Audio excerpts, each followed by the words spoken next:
Bénissons le Seigneur, le maître du souffle, celui qui nous renouvelle la vie, l'être et le mouvement. À lui soit toute la gloire parce qu'il est le Seigneur de gloire, le seul qui a maîtrisé la gloire dans toutes les facettes de celle-ci.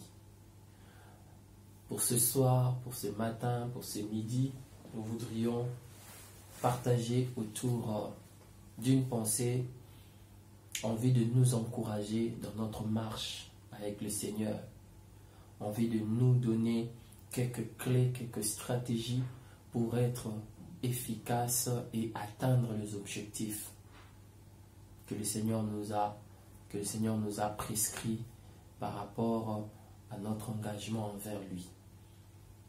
Je voudrais partager avec vous donc, je voudrais partager et nous encourager à regarder sur qu'est-ce qui remplit nos âmes, le contenu de nos âmes, qu'est-ce que ton âme contient au-dedans d'elle. Bien aimé, cette question elle est très très importante parce que selon que nos âmes sont remplies de choses bonnes ou mauvaises, des choses vraies ou fausses, notre vie en dépend, notre marche en dépend.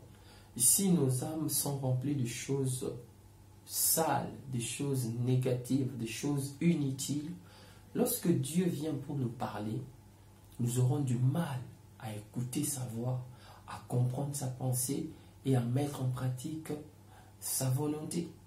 Mais cependant, lorsque nos âmes sont remplies de bonnes choses, des choses positives, des choses propres, des choses utiles, de valeur, nous saurons être en mesure d'entendre la voix de Dieu, de comprendre la pensée de Dieu et de mettre en pratique la volonté de Dieu.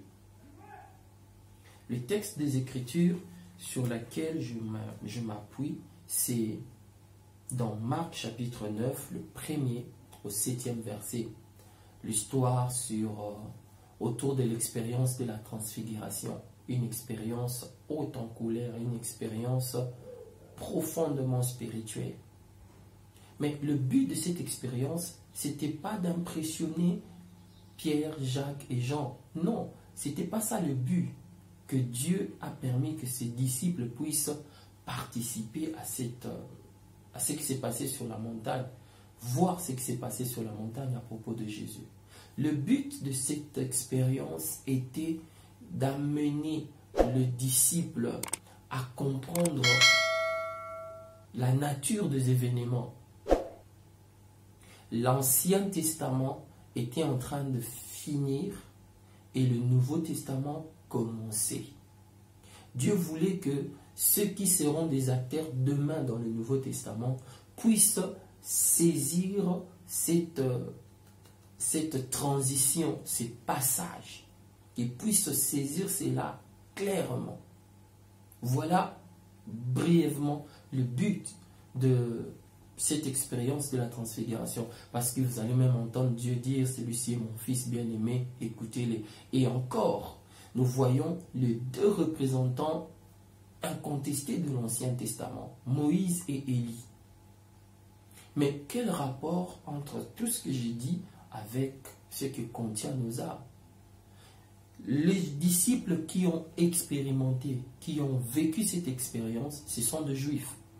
Et la culture juive découlant de la religion de leurs ancêtres, obligeait à ce que tout enfant mâle, déjà à partir de 8-9 ans, puisse apprendre à lire et à maîtriser les écrits, l'Ancien Testament.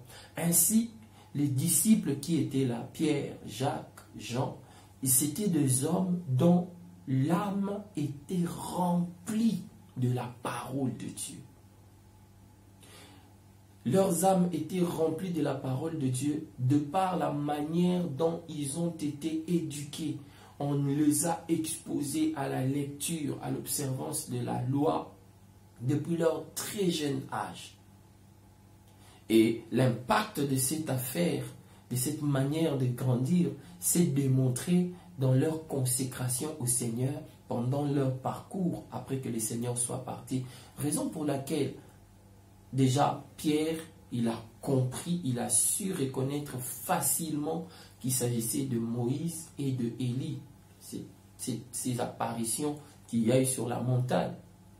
Mais regardez plus loin, la vie de Pierre, de Jacques et de Jean. Déjà, dans leur rencontre avec Paul, Paul parle d'eux en disant que j'ai rencontré les disciples qui sont regardés comme des colonnes de l'Église. Donc c'était pour Dieu une manière de préparer les prochains acteurs dans le nouvel ère qui s'installait.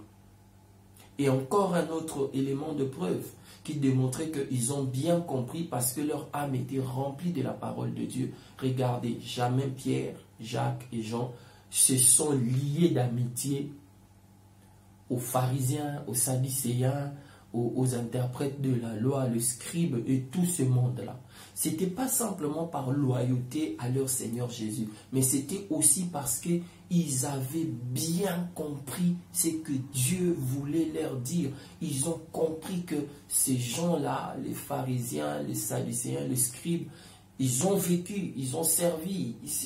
Mais là où nous allons, ce n'est plus à eux qu'il faut tourner. Il faudra se tourner à Dieu. Parce que plus tard, lors de sa mort, Christ va déchirer le rideau qui séparait l'accès à la présence de Dieu. Bien aimés, tirons quelques applications pour nous, afin de nous encourager à remplir nos âmes de la parole de Dieu. Le premier bénéfice quand on remplit nos âmes de la parole de Dieu, c'est que nous aurons la facilité de comprendre la pensée de Dieu qui se révèle. Nous aurons cette facilité. Ça sera facile. Quand t'amène une prophétie, quand t'amène une parole de connaissance, quand tu connais les Écritures, tu sauras juger de cela. Tu sauras prendre ce qu'il y a de bien dans ce que l'on te donne en termes de révélation, que ce soit par le moyen prophétique ou par le moyen de parole de connaissance. Tu sauras bien prendre ce qui est bien pour toi et ne pas t'empaler dans tout ce qui est dit. La police, c'est la parole. Ça, c'est le premier avantage. Le deuxième avantage, bien aimé, lorsque nous connaissons la parole écrite de Dieu, nous serons efficaces dans notre marche chrétienne. L'efficacité n'a jamais eu à voir avec la force. L'efficacité est toujours relative au résultat. Or, qu'est-ce qui produit les résultats? Le résultat nous vient, non pas de la force du biceps, non, mais le résultat nous vient de la mise en pratique de notre bagage intellectuel, la mise en pratique des choses que nous connaissons.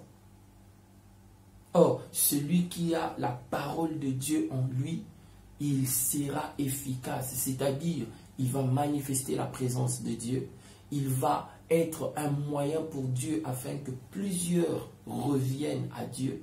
Il sera utile à la fois pour lui-même, mais aussi pour sa communauté. Celui qui connaît la parole de Dieu, par exemple, il n'aura pas du mal à manifester de l'amour, parce que la Bible dit Dieu est amour. Celui qui connaît la parole de Dieu, il n'aura pas du mal à pardonner, parce que la Bible dit, si tu es debout faisant ta prière et là tu te rappelles que tu as du ressenti contre quelqu'un, pardonne. Le troisième avantage, bien aimé, quand on connaît la parole de Dieu, c'est que nous aurons une foi authentique. Qu'est-ce qu'est la foi authentique? La foi authentique, c'est simple de la reconnaître. C'est cette foi qui s'appuie sur la parole de Dieu. Cette foi qui ne s'appuie pas sur les émotions, sur les sensations. Cette foi qui ne s'appuie pas sur les connaissances séculières, la compréhension intellectuelle des choses. Mais c'est cette foi qui est une manière d'exprimer notre confiance en ces grands dieux. Passons à notre dernier point. Comment meubler notre âme de la parole de Dieu? Comment remplir notre âme de la parole de Dieu?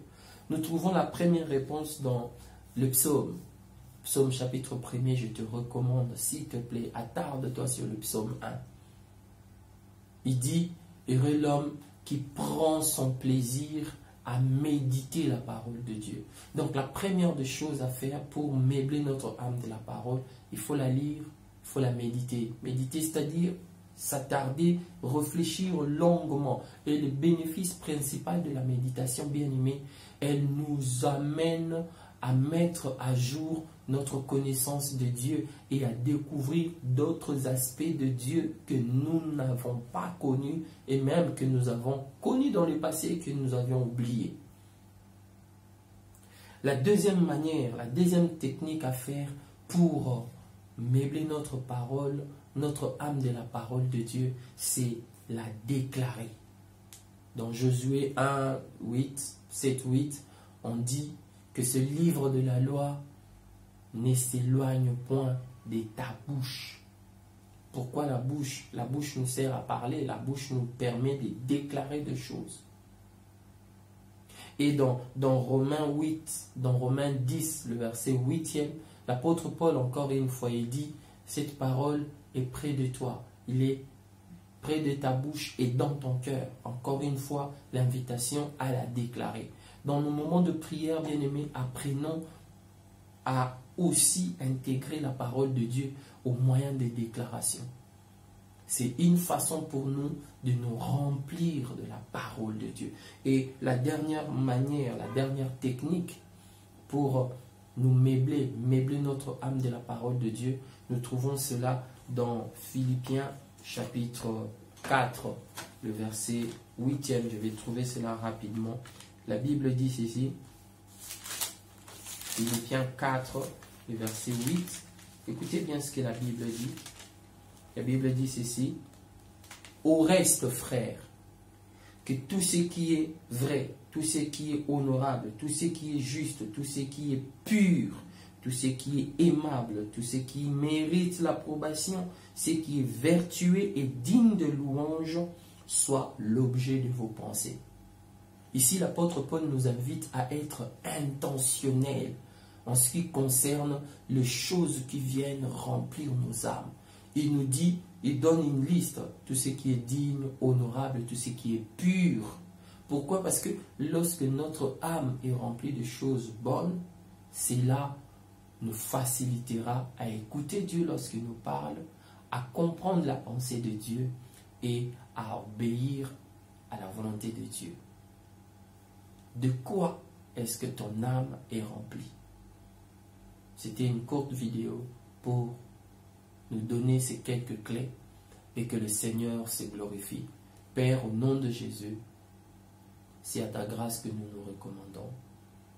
Que ton esprit veille sur nous afin que l'on parvienne à mettre cette parole en pratique pour la seule gloire de ton nom, Jésus-Christ de Nazareth. Nous avons ainsi prié. Amen. Nous avons terminé. Que le Seigneur te parle encore et qu'il te booste pour que tu parviennes à avoir une foi authentique et une âme meublée de la parole de Dieu. Que son nom soit béni. Shalom chez vous.